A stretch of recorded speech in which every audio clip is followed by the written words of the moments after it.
Жалбат шаарын Манас шаары деп кайра атоо жөнүндө Кыргыз Республикасынын мыйзам долбоору сунушталат.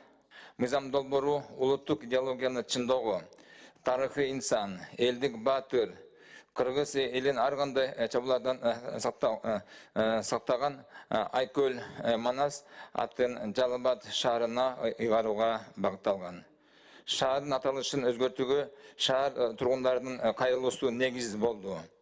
Кайрылууда шаардагы өзгөрүүлөрдү эске алуу менен сунушталган мыйзам долбоору иштелип чыкты.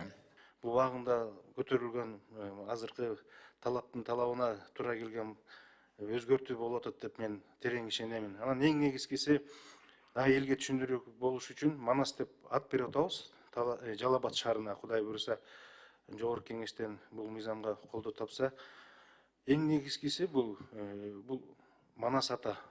Манас атабыз бул Кыргыз элини түптөгөн, Кыргыз улутун түптөгөн биздин ушундай тарыхта калган атабыз болгон.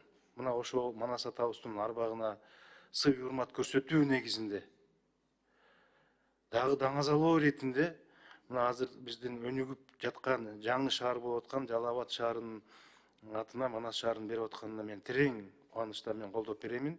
Бул эң туура нерсе. Бул маселени колдобогон депутат жок болсо керек, баардыгыбыз эле колдойбуз, Кудай буйруса.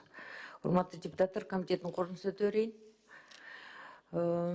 Кыргыз Республикасынын Жалал-Абад облусунун Жалал-Абад шаарын Манас шаары деп кайра атоо жөнүндө Кыргыз Республикасынын мыйзам долбоорунун концепциясын жактыруу жана аны биринчи окууда кабыл алгонду жогорку кеңешке сунуштайбыз деген депутаттар добуш бериңиздер. Макул, каршы, жок. Алмаз Акунжановичте сөз.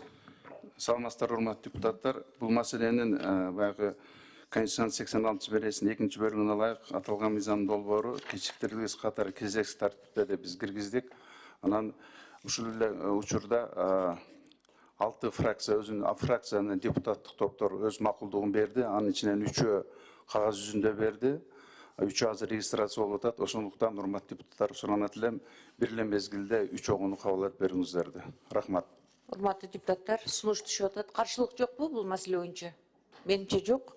Анда мыйзам долбоорун экинчи окууда добушка коем. Добуш бериңиздер. Макул, каршы, жок. Рахмат. Мыйзам долбоорун 3-чү окууда добушка коем. Добуш бериңиздер. Макул, каршы, жок.